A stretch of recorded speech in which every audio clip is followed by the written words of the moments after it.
Morning, everyone. Welcome to another week of bucket courses on a beautiful day. Finally, we deserve it after all of the cold and not so warm, and rainy weather. So anyway, welcome to bucket courses today. I'm Sarah Smith. I have the honor of partnering with the bucket courses committee to bring you these courses every week. So I work at Grinnell College in the Office of Community and Community Partnerships Planning and Research. One thing I really quickly want to mention, I was thinking about this morning, we're almost down to our last month of bucket courses. We would love your input for the next fall. So please start to think about that. You can let me know when you see me each week or email me. I can give you my email and give me your ideas. We love to have a bunch of ideas about what we could bring to you every week. So I'd love to hear your input. So before we get started today, a couple reminders. If you could silence your phone. If you have a tea coil, please turn that on. If you have a chance at the end to stay and put chairs away, that would be great. And we'll have time at the end for questions, and we'll pass the microphone around so everyone can hear your questions. So today, really excited for a topic that, unfortunately, it's spring. So we should probably be thinking. Can you hear me still? Okay, let's go to this side of the mic. Here we go. Okay, so we should probably be talking about this. I had asked Brooke Holder from UnityPoint Public Health to come and speak, and she did a talk, but then she also asked if she could bring some friends with her on another Wednesday to give a talk about disaster prep, which I do think, like I said, is a good time to think about it. I hope we don't have to really worry about this spring, but it is the season. So very excited today to have Nick and Annie. I'll have you guys introduce yourselves from University of Iowa College Public of Health to talk about Iowa's statewide disaster prep. So without further ado, will you please help me welcome Nick and Annie? You guys have mics? I got one. Yep. So hi, my name is Nick Ostrem. Thank you for the introduction. So we are from the University of Iowa College of Public Health. Annie is there. Annie is an AmeriCorps Vista who's serving with us. I'm program staff. I served 2 years as an AmeriCorps.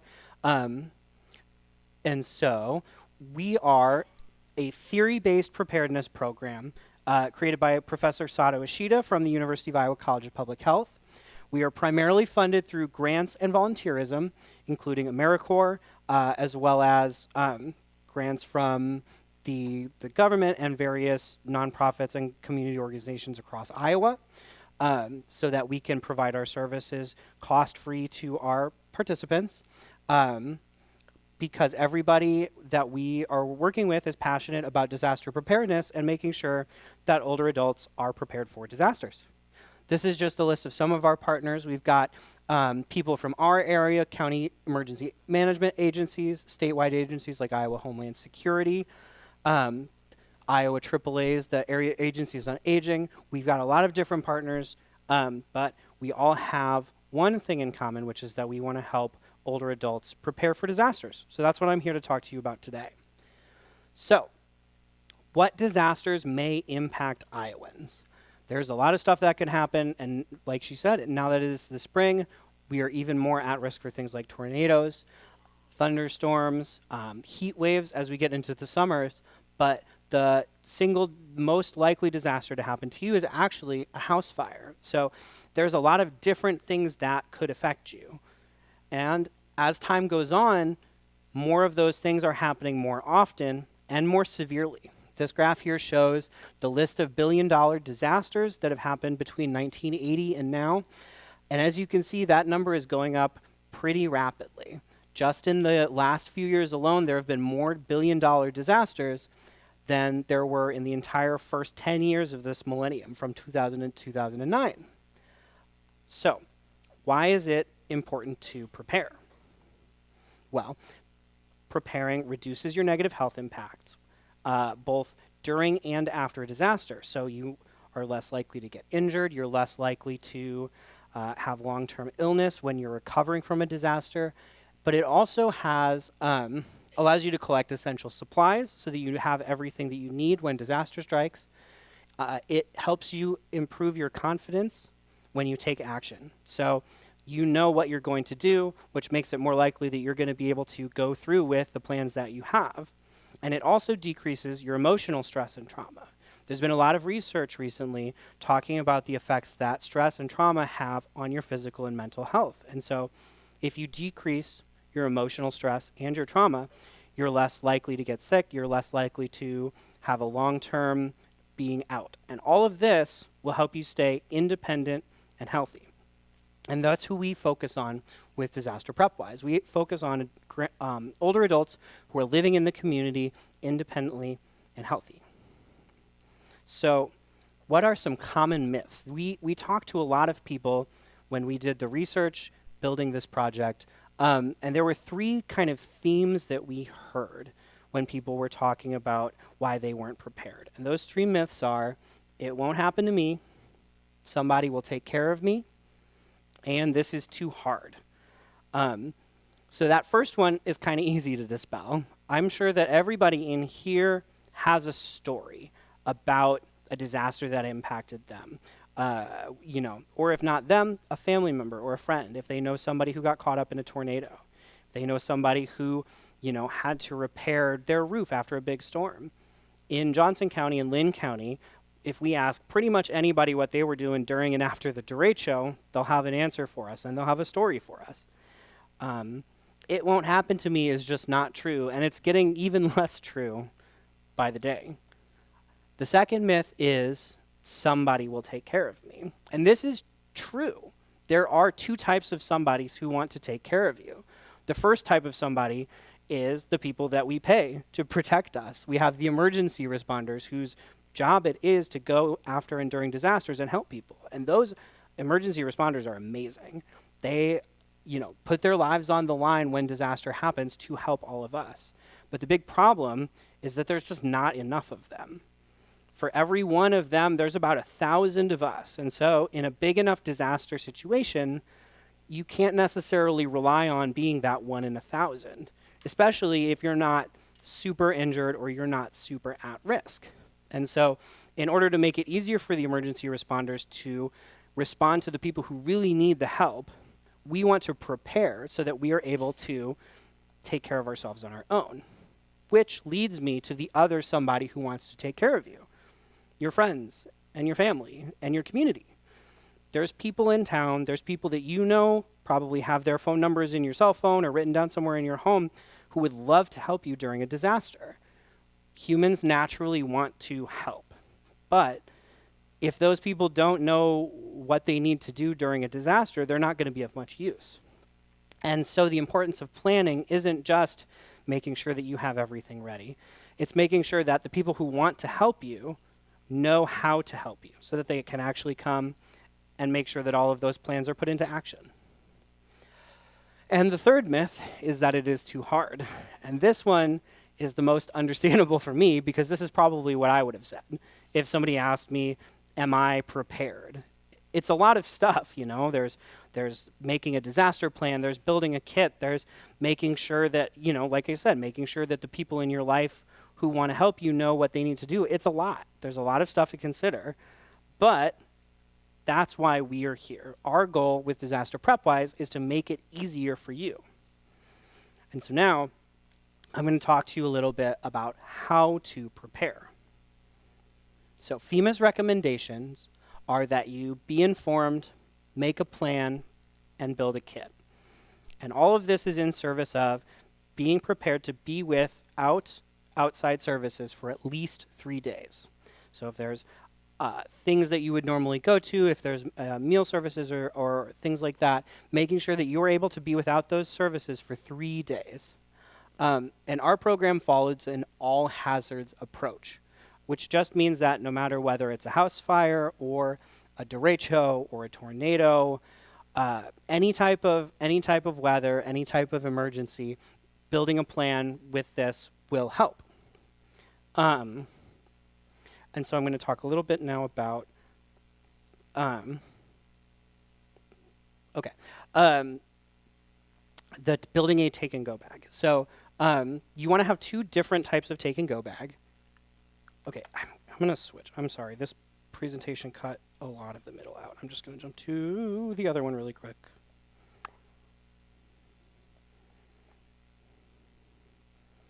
Okay. Because I want to talk about Disaster PrepWise. So, how Disaster PrepWise works. We are a program that meets with people. There we go.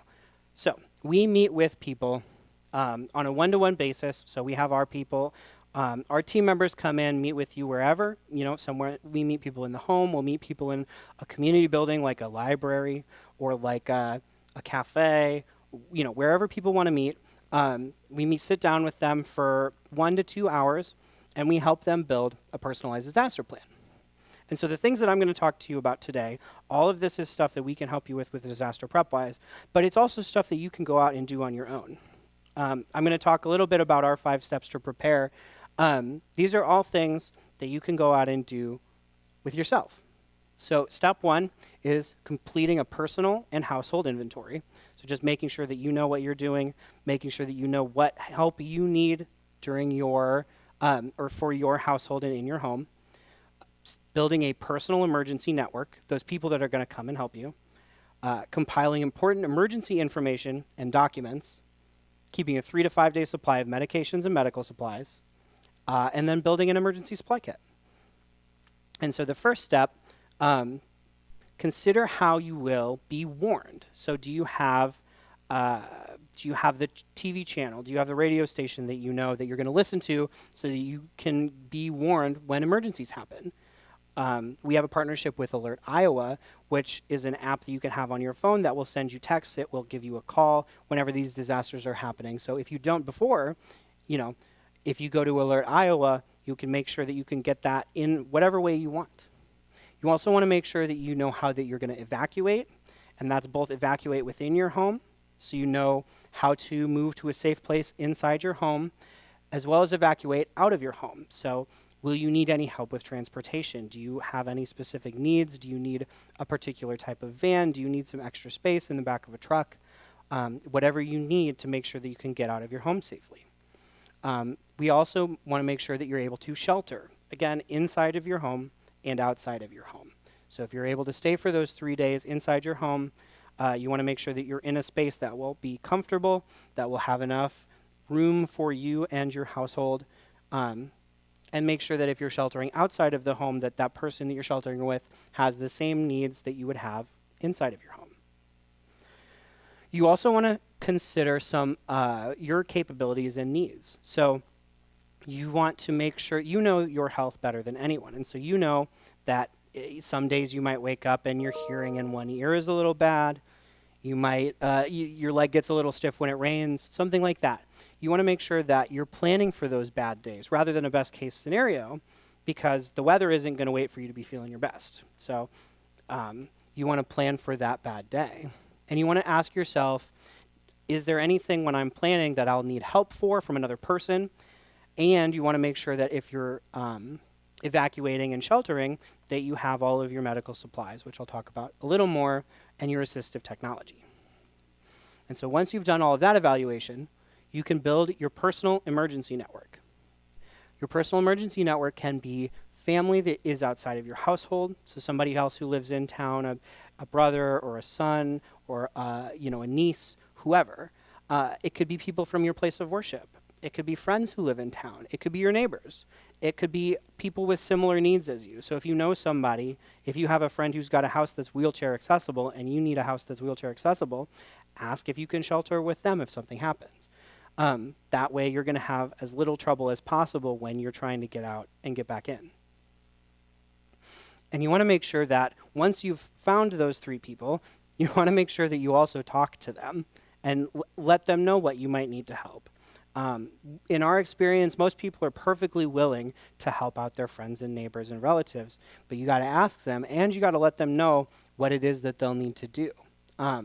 If you've built a plan on your own or with us, you can give that plan to them a copy and they'll have that ready to go so that when a disaster happens, you don't have to call them and say, all right, this is what I need, or they don't have to call you and be like, oh, do you need this? They can just act. They can just go and help you. And you want to also make sure that you're reconfirming every so often. So just check in with them every year or two, make sure that they're still able to help you. People's needs and situations change, and it's always good to make sure that the people who are wanting to help you are still able to help you. So step 3, compiling an emergency information and documents. So this is kind of the boring stuff. This is the information, your name, your address, your phone number, your medical information. You want to make sure that all of that as detailed as possible in your plan. And you want to make sure that you have contact information for all of your medical providers as well. So you want to know your doctor's phone number and name, what hospital you prefer, what pharmacy that you get your prescriptions from. If you have the names and numbers for all of these places, even if you're somewhere else, it makes it easier to transfer care. It makes it easier to transfer prescriptions, makes it easier for you to get the care and support that you need no matter where you are. You also may want some emergency contacts. So these aren't necessarily people who will help you in a disaster, but they're people you want to know what your status is. So if you have a family member in New York, they might not be able to actually help you respond to a disaster. But if you want to keep them updated, that'd be a good person to have as an emergency contact. You also want to make sure that you have emergency meeting places. For fire safety, they always say find a place outside the home, far enough away that you won't catch fire, but close enough that anybody can get to it. And so that is true for fires, but it's also true for bigger scale disasters. So if something big is happening and it affects the entire neighborhood, you want to have a meeting place that people are able to get to, but that is far enough away and that is easy enough to access that you're going to be able to get to it and make sure that everybody is evacuated and together before you go on to your next location. Things like big parking lots, mall parking lots, parks, community squares, things like that. The more meeting places you have, the more likely you are to make sure that everybody is out, make sure that you're not wondering, oh no, where is my husband, where is my wife? And you want to keep this information in a bunch of different places. You want to keep it in your take and go bag, which I'll talk about a little later. You want to make sure that it's in an easy to reach location in your home, whether that's on the back of your front door or on the front of your refrigerator, because if emergency responders come into your home, those are the first places that they'll look. You can also keep it in an out-of-town location, whether that's with somebody that you might be sheltering with or with a family member who you can email it to. And it's also good to keep it in your car, in your purse, in your wallet, as many places as possible so that you'll have it no matter where you go. We also know that, unfortunately, after a disaster, there's a lot of people out there looking to make a quick buck, take advantage of people. It sucks, but it happens. I've heard many stories of people during the derecho and after the derecho who met with some shady people and had to, work very hard to get back the money that they didn't mean to give them. And so there are things that you can look out for that will help protect you from that. You want to make sure you're looking out for high pressure sales. If somebody is encouraging you to give them your money right now, they might not be on the up and up. You especially want to be worried about somebody who's asking for personal financial information or services provided with no written contract. If there's no written contract or there's no way to check up whether or not that contract is actually valid or anything about it. And so you just want to be careful, make sure that nobody is pressuring you into anything. The FTC has more information, more detailed information on how to avoid it and what to do if something happens on their website. So step 4, keep a 3 to 5 day supply of medications and medical supplies. This one is important for older adults because older adults tend to have more health conditions. They have more medications. They've got more medical supplies. And so it's important to think about this separately because, again, the goal is to care for yourself for at least 3 days. And so you want to make sure that you refill your prescriptions as soon as possible. You don't want to wait until they are gone to refill, especially if there's something that you want to keep an extra supply of. So you also want to keep medications and supplies as much as possible in one place. You don't want to have it spread out everywhere. You don't want to have it in 2 or 3 different bathrooms, or you want to have all of it in one place so you can get it. I know that there's some medicines that have to be kept in the fridge. There's other medicine, a lot of those things have specific circumstances, and so it's real easy if you have some insulin in the fridge or something like that. Just write a note with the rest of your medications and supplies that says make sure to get insulin from fridge. Put it on there with a zip or Post-it, some tape, a staple, whatever will keep it on there so that you know. We also have some important questions that you can ask your doctor or pharmacist if you don't have your medications. You know, there are some medications that are too expensive to have extras of or too fragile to have a lot of extras of. And so those are at increased risk of running out during a disaster, especially as things go on. And so these are questions, these are things that you can ask. What should I do if I can't get my treatments? What should I do if I think I'm running out of my medical supplies? If I stop treatment, what changes will I have to make to my diet or my behavior to make sure that I'm compensating for that? Or can I safely take less of it for a longer period of time to make it last longer? With PrepWise, we actually have a worksheet that people can take to their doctor or pharmacist, hand them that with all of these questions on it, and the doctor and pharmacist can write the answers right on there. And they can keep that with their plans. The last step, building an emergency kit. So there's actually two parts to any good emergency kit. You want to make sure you have your shelter at home kit and your take and go bag. Shelter at home kit, that's the thing, the big plastic tub in the basement that's got the food and the water and the can opener and the first aid kit. That very classic, like, if you're going to be in a disaster, this is what you're going to have thing. It's got a few more things. You want to have towels and cleaning supplies, especially because disasters can be very wet a lot of times. And so you want to make sure that you're staying as dry as possible because it makes it less likely that you're going to get sick. For a take and go bag, these are the things that you're going to have with you no matter what. So this is stuff that'll help you when you're in the home, but it'll super help you if you're having to go somewhere else, whether that is a shelter or another person's home. And so having some cash on hand, making sure you have your emergency and medical information. You want to have a flashlight. You want to have some rain gear, pen and paper, a whistle, a radio. Entertainment is important. Sometimes once you're in a shelter, it can be very boring. And so if you have a deck of cards or a book with you, it'll make that time fly. Once you have all of the things that you need for your stay-at-home kit and your to-go kit, you want to make sure that you have a good container too. You want something that is big enough to hold everything. You want to make sure that it's a size that you can handle. You know, it's really great to have a big plastic tub to hold all your stuff, but if it's in the basement and a disaster happens and you can't get it out of the basement, then it's not going to do you much good. So making sure that something has like wheels, handles, making sure that it is easily maneuverable, and also making sure that it's waterproof. Again, disasters really wet oftentimes, and so you want to be protected as much as you can from the elements. So things for the stay-at-home kit like a big piece of luggage or even like a plastic trash container, because those are designed to be maneuvered by anybody. And for a take-and-go kit, you want to make sure that you have a backpack, a good something that'll fit on your back, something that won't tip you over if it gets too big. I've had people recommend fishing vests because a lot of the stuff that you can store is going to be able to be stored in those little pockets. And so if you have everything close to your chest and on you, it's much easier to carry. It won't get you as tired. And so those are our big 5 steps to prepare. If you go through the Disaster PrepWise with us, we can help you build these. You can do this on your own as well. But we also have some extra stuff as a part of our program, pets and service animals. This was one of our most requested things as we were doing the research and development for this project. People care about their pets and service animals. People often cite pets and service animals as a reason why they don't evacuate during times of disaster, because they don't know if they're going to be separated. They don't know what's going to happen to their pets. And so we have a section that allows you to put in all of the same information that you would put in for a member of your household. Information about their health, their diet, their vet's phone number, information about where they might shelter, because sometimes pets are not able to shelter in the same place as we are.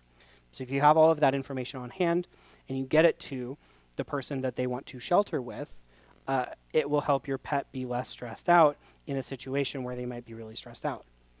We also have information about what to do with your car to prepare it for disaster, what to do if you're caring for someone with Alzheimer's and dementia, what to do to be safe in your home, be safe at work, what to do to help maintain your emotional well-being in a time when it's very volatile, let's say. We also have information about different types of disasters. So the plan itself is built for all hazards. But in Iowa, there are more of some hazards than others. And so if you're concerned about what to do during a tornado, if you don't know what to do if your house is flooding, if you don't know what to do for extreme cold or extreme heat, we have more information about each of these specific types of disasters available as well. We also have a lot of other resources. We've got a bunch of different emergency checklists. We've got stuff if you have pets or animals. We have stuff for special personal considerations. So if you have specific healthcare needs, specific medical supplies, you want to have not just those on the list, but the things you need, like a repair kit for your wheelchair, or extra like glasses cleaner, lens cleaner, or hearing aid batteries, things like that. You also want. We also have other printable resources. We have instructions on how to disinfect water with bleach. We have emergency information for paramedics that can be put on the back of your door or on your fridge for people, for emergency responders if they come to your home. We also have in case of emergency cards that you can keep in your wallet with just the very basic information that might need to be known if something happens to you while you're out and about. We also have functionality with Alert Iowa. So you can sign up for Alert Iowa. So they'll send you texts, they'll give you calls, they'll send you emails, whichever you prefer, when a disaster or an emergency happens. And this is a county by county thing. So you can sign up with your county, yes. And after people are finished, participants are left with all of their important information in accessible, easy-to-read packet that they can share with their emergency network. You can print it, you can email it, you can mail it.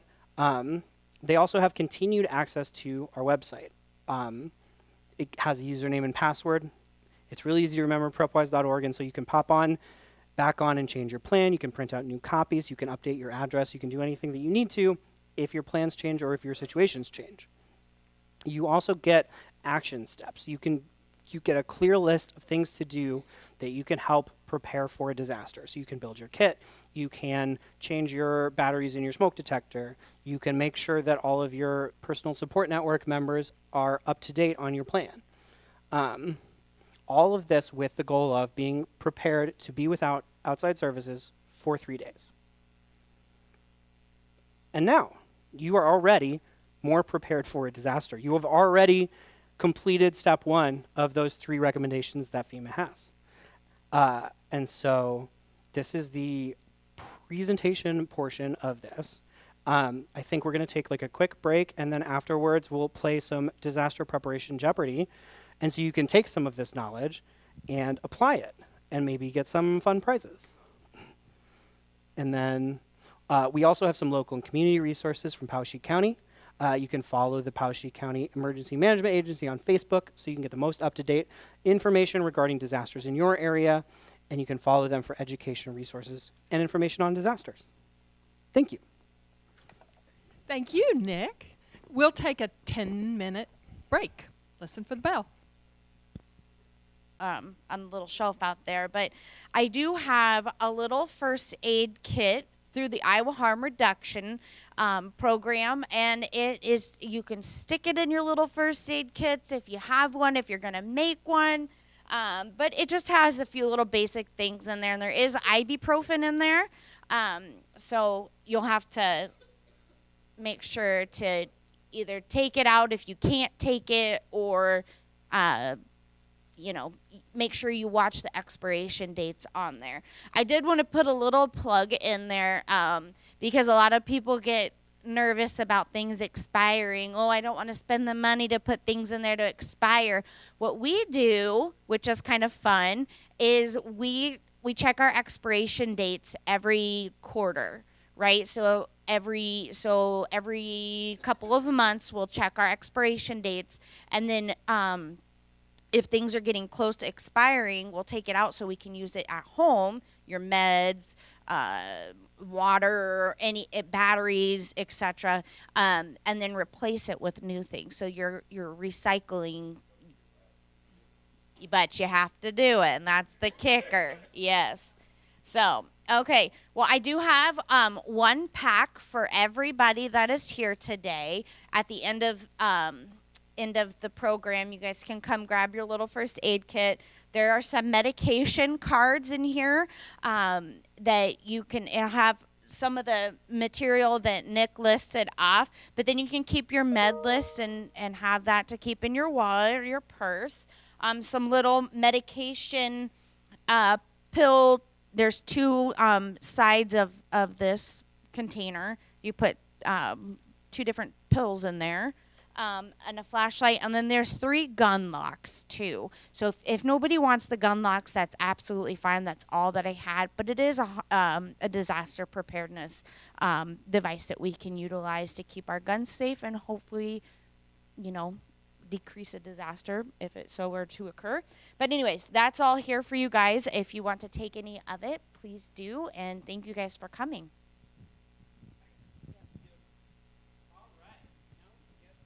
Started. There's my voice. So, and just to follow up on that, if you're interested in building your own personalized disaster plan with us, completely no cost, we have sign-up sheets and brochures, as well as an example plan. So you can kind of look through it and see what should my plan look like, what would I get. Can I get just the backlights up so I can see the crowd? Because we're going to do some Jeopardy. And I'm just going to go through this and ask you guys some questions. Whoa. Okay, let me see if I hit enter. That'll pop up. Okay, awesome. So I'm just going to ask some questions today. And then Annie, if you get a correct answer to a question, will hand out some Disaster PrepWise prizes. So I'm going to start with a question about sheltering in place. So you should have this many gallons of water per person when sheltering in place. Does anybody know? You can just raise your hand or shout it. 1? Who is it that said 1? Yes, 1. 1 gallon of water per person.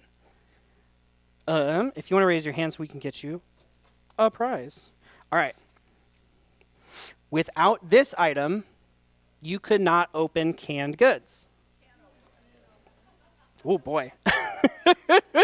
All right, I think everybody knew that one. Yes, can opener. Okay. And this item will help treat minor wounds. Anybody?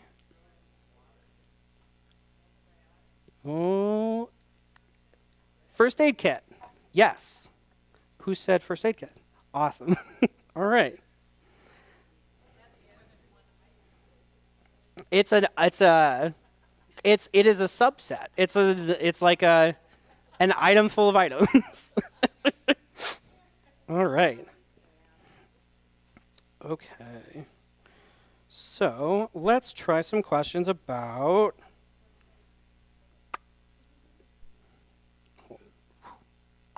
Let us do some questions now about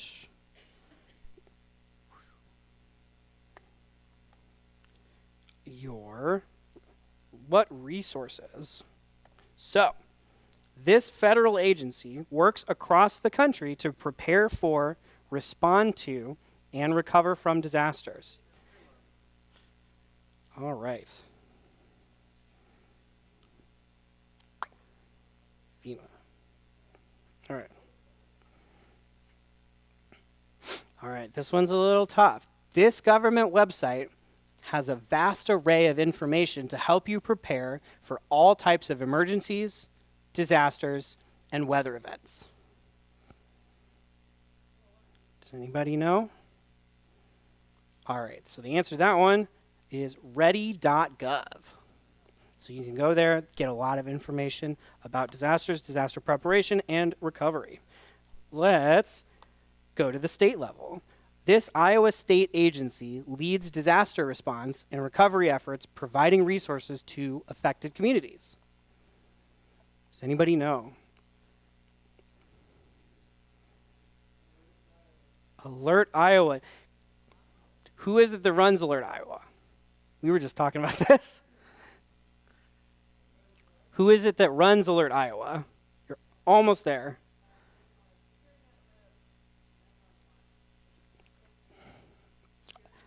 Oh, that's the name of the app, actually. It is Iowa Homeland Security and Emergency Management. Sorry. I thought that was, I'd had a conversation. They're the ones who operate Ready. We have conversations with them about Alert Iowa. All right. So let's try, see, they disappear.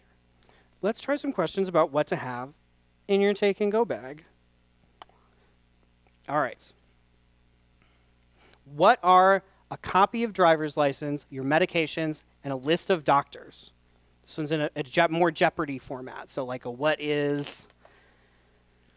are these? Ooh. A little more specific. Oh, what do these have in common? There we go. Yes, documents. Necessary documents to have in your take and go bag. All right. And then this item will notify people of your location. Yes, whistle. There we go. Awesome. Whistle. All right. Wait, we have a whistle in there. I've been giving whistles. Awesome. Give her a whistle. I'm giving a whistle now to people because of what we're Yes. So this Yeah. is for, like, if you're in a situation where you need help, but you're not able to make a speaker signal to someone, you can use a whistle instead. Yes. All right. Whistle. All right. And this item or items will help pass the time when relocated to a shelter.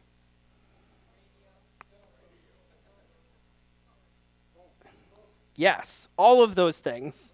Book, entertainment, phone, whatever fits in your bag. Yeah, deck of cards is a good one. All right. So let's see. What is the final Jeopardy question? Is that a question?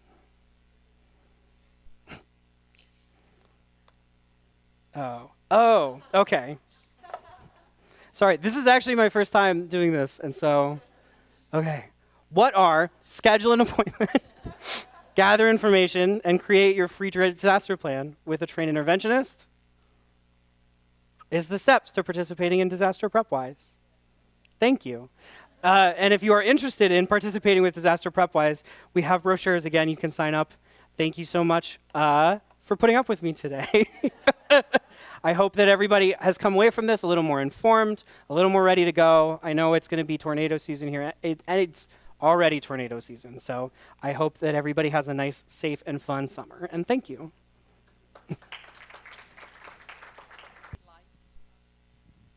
Are there questions? Okay, here's one. Okay. Okay. Well, I live in the water tower at Mayflower, and I remember one time we had a kind of a tornado drill or warning or something, and that was at night, and so everybody was down in the parking garage down in the basement, and that was fine, but nobody knew when it was safe to come up. So we were just kind of sitting. I mean, that's one of those things where if you start to get your phone signal back, you can start to look and see the best resource for local news about disasters and situations like that is going to be Poweshiek County Public Health. Those guys if there's a disaster warning or tornado warning, they'll be the ones who will also tell you when that warning is done. You can also, again, if you have a radio, listen to the radio stations. They'll have these alerts. Have your TV on. If you're in a parking garage situation, that might not be an option. But if somebody has a portable radio, that would be a good time to break it out too. Local radio, local public health organization, or local public health departments are going to have that information. Thank you. Does anyone else have any questions? Yes, I can go back and talk about Alert Iowa a little bit. So if you go to the Iowa Homeland Security website, you can sign up for Alert Iowa, and they will have you download an app called Smart 911. And so the Smart 911 app works with Alert Iowa. You can have all of your emergency information on that app, and that information will help get, whether it's text messages or emails or phone calls, it'll get you alerted when disasters or other types of emergencies are happening. And if you fill out the full profile on that app or that website, what it does is it helps local emergency responders have access to that information. And so there, for people who have particular health needs, for people who might be at extra risk during a disaster because of those health needs or because of their location, the local emergency responders can also give them a call, check on them, make sure that they're evacuated if they need to be evacuated, and make sure that they're, after a disaster, that they're all right as well. Thank you. More questions? All right. Yeah. Okay, hi everyone. I just wanted to say, because like a lot of times whenever we do this, we do get kind of questions about security, since we do have an online tool and use a website. We have a statement of security there. All the information that's put in on the online tool to make your plan is completely secure, but some people, we understand, still aren't necessarily comfortable with maybe listing their addresses there. And so everything that you would include in your plan is optional. You never have to put anything in the website. And if someone is more comfortable, we have a completely non-virtual paper option that you can just fill out as well. And so I just wanted to say that because I know that a lot of times we do kind of get that concern when it comes to, you know, a website, and you might be putting in information that you don't want other people to know. So, yes. So if the national government wipes out FEMA and delegates it to the states, is Iowa prepared to do as much as FEMA could? I don't have, resource-wise, I don't know. But I can tell you that Alert Iowa in particular is something that's very unique to Iowa. Iowa is the only state that has a this app program that's like state run and administered by the counties in that way. So it's interconnected. You sign up through your county, but you can always, like, it is functional with every other county. So if you move, it's still going to work. Even if you're like down in Arizona for the winter or whatever, you can still get those alerts for you, where you live, where your family lives. So I don't know about that. That is a very broad question that could have a different answer a month from now. But I can tell you that the state Homeland Security Department and the county emergency management agencies that we work with are all still very dedicated. So the resources might not be there in the same way, but all of the people who want to help will still be there. That is probably the best answer that I can give. Anyone else have any questions? All right, well, thank you guys so much for listening to us today. And if you have any more questions, you can always come up to us right now. You can send us an email. The email address is on the brochures here. Oh,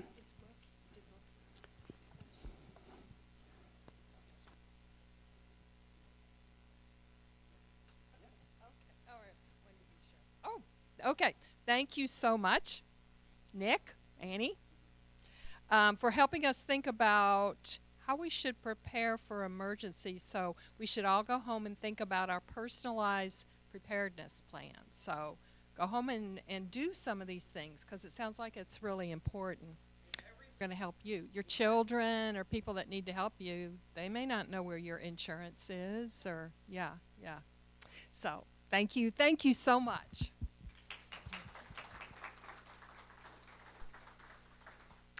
We look forward to seeing everyone next week, Wednesday, April 30th, when Marlo Abaca from the Iowa Department of Insurance and Financial Services will teach us how to recognize healthcare benefit scams and protect ourselves from fraud. So that'll be a good one. See you next week.